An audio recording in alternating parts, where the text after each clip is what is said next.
ജലരാശിയിൽ ഇളകിമാറുന്ന നിഴലുകളെ നിറഭേദങ്ങളിൽ നിന്ന് ക്യാമറ കണ്ടെത്തിയ മനുഷ്യഭാവങ്ങളുമായി Irinjalakuda saint Joseph കോളേജിലൊരുക്കിയ രഞ്ജിത്തിന്റെ transience ചിത്രപ്രദർശനം വ്യത്യസ്തമായി.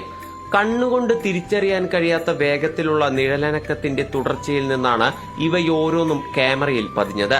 നിഴലിന്റെ കൗതുകങ്ങൾ ഫോട്ടോഗ്രാഫിയിലൂടെ അവതരിപ്പിക്കാനുള്ള ശ്രമങ്ങളാണ് വെള്ളത്തിലെ നിഴൽ ചിത്രങ്ങളിലേക്ക് രഞ്ജിത്തിന്റെ കാഴ്ചയെ ആകർഷിച്ചത്.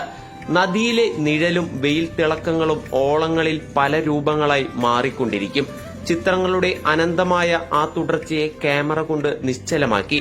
അങ്ങനെ പകർത്തിയ അനവധി അമൂർത്ത ചിത്രങ്ങളിൽ അപൂർവമായി മാത്രം മനുഷ്യഭാവങ്ങളെ കണ്ടു. അതിശയമായി തോന്നിയ ആ കാഴ്ചയെ ലോകത്തിന് പരിചയപ്പെടുത്തുകയാണ് ട്രാൻസിയൻസ് എന്ന ചിത്രപരമ്പര. ചാലക്കുടി സ്വദേശിയായ രഞ്ജിത്ത് 2010 മുതൽ പ്രാദേശിക പത്രപ്രവർത്തകനായിരുന്നു. ചുറ്റുപാടിലെ കൗതുകങ്ങൾ നിരീക്ഷിച്ച് ഓരോ വഴിയിലൂടെയും യാത്ര ചെയ്തായിരുന്നു വാർത്ത കണ്ടെത്തൽ. അതിനായി നിരന്തരം യാത്രകൾ ചെയ്യുമായിരുന്നു. കാഴ്ചകളിലെ വേറിട്ടതെല്ലാം ക്യാമറയിൽ പകർത്തിയെടുക്കുന്നതിലും സക്രിയമായിരുന്നു. പിന്നീട് ഫോട്ടോഗ്രാഫിയിലെ പുതുമകൾ തേടിയും തനിച്ച് യാത്ര ചെയ്യാൻ തുടങ്ങി. കാഴ്ചകൾ കൂടുതലും വ്യക്തതയോടെ നിരീക്ഷിച്ച് യാത്രാവേഗം കുറച്ച് സൈക്കിൾ യാത്രികനായി. തൃശൂരിൽ നിന്നും കന്യാകുമാരിയിലേക്കും പിന്നീട് ഗോകർണത്തേക്കും സൈക്കിളിൽ തനിച്ചു പോയപ്പോഴും ക്യാമറ കൂട്ടിനുണ്ടായിരുന്നു.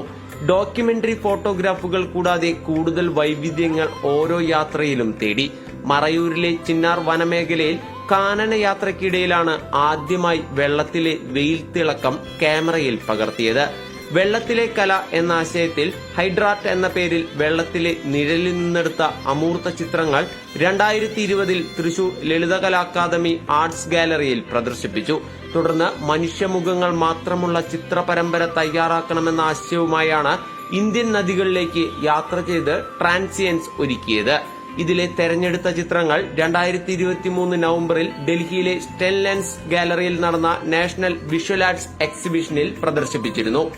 ഡിസംബറിൽ കേരള ലളിതകലാ അക്കാദമിയുടെ കോഴിക്കോട് ആർട്ട് ഗാലറിയിലും മുംബൈയിൽ ജഹാംഗീർ ആർട്ട് ഗാലറിയിൽ ചിത്രങ്ങളുടെ പ്രദർശനം നടത്തിയിട്ടുണ്ട്. ഇരിങ്ങാലക്കുട സെന്റ് ജോസഫ് കോളേജിലെ പത്മഭൂഷൺ റിസർച്ച് ഹാളിൽ നടക്കുന്ന രഞ്ജിത്ത് മാധവന്റെ ഫൈൻ ആർട്സ് ഫോട്ടോഗ്രാഫി പ്രദർശനം ചിത്രകാരി ഡോക്ടർ കവിത ബാലകൃഷ്ണൻ ഉദ്ഘാടനം ചെയ്തു. ഇന്ത്യയിലെ എല്ലാ പ്രധാന നദികളിലേക്കും യാത്ര ചെയ്ത് 18 സംസ്ഥാനങ്ങളിൽ 20 നദികളിൽ നിന്നാണ് ഞാൻ ഈ ചിത്രങ്ങൾ എടുത്തിരിക്കുന്നത്. നദികളിൽ വെള്ളത്തിന് മീതെ കാണുന്ന നിഴലുകളിൽ ചലനങ്ങളിൽ നിന്നാണ് ഞാൻ ഈ മനുഷ്യരൂപങ്ങളെ കണ്ടെത്താനുള്ള ഒരു ശ്രമം നടത്തിയത്. 20ഓളം നദികളിൽ നിന്ന് എടുത്ത ട്രാൻസിയൻസ് എന്ന ചിത്രപരമ്പരയുടെ പ്രദർശനമാണ് ഇവിടെ നടക്കുന്നത്.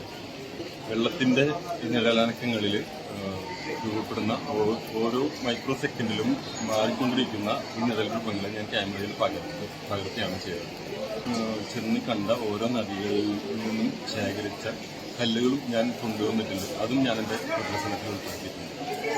രഞ്ജിത്ത് മാധവൻ ഒരു ഫോട്ടോഗ്രാഫർ എന്നുള്ള നിലയിൽ വളരെ ആർട്ടിസ്റ്റിക് ആയിട്ടൊരാളാണ്.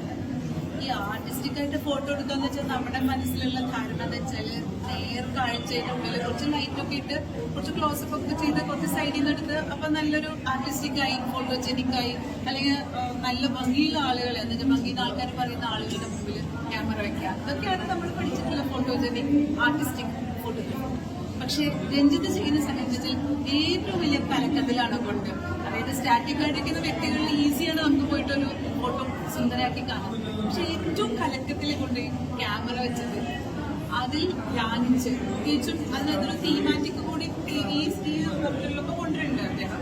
പുഴകൾ പ്രകൃതി കൂടെ ഒഴുകുന്ന പലതരം പുഴകളിൽ അതിന്റെ പരിസരങ്ങളിൽ ചെന്ന് ഇരുന്നിട്ട് അതിന്റെ ഇളക്കം പുഴയുടെ തിരയിളക്കത്തിൽ ഫോക്കസ് ചെയ്തുകൊണ്ട് അതിന് ചുറ്റുമുള്ള സംഗതികളുടെ പ്രതിഫലനങ്ങളിലൂടെ അതിനെ പ്രയോജനപ്പെടുത്തി ഒരു കളർ ടോൺ ഡെവലപ്പ് ചെയ്തെടുക്കുക.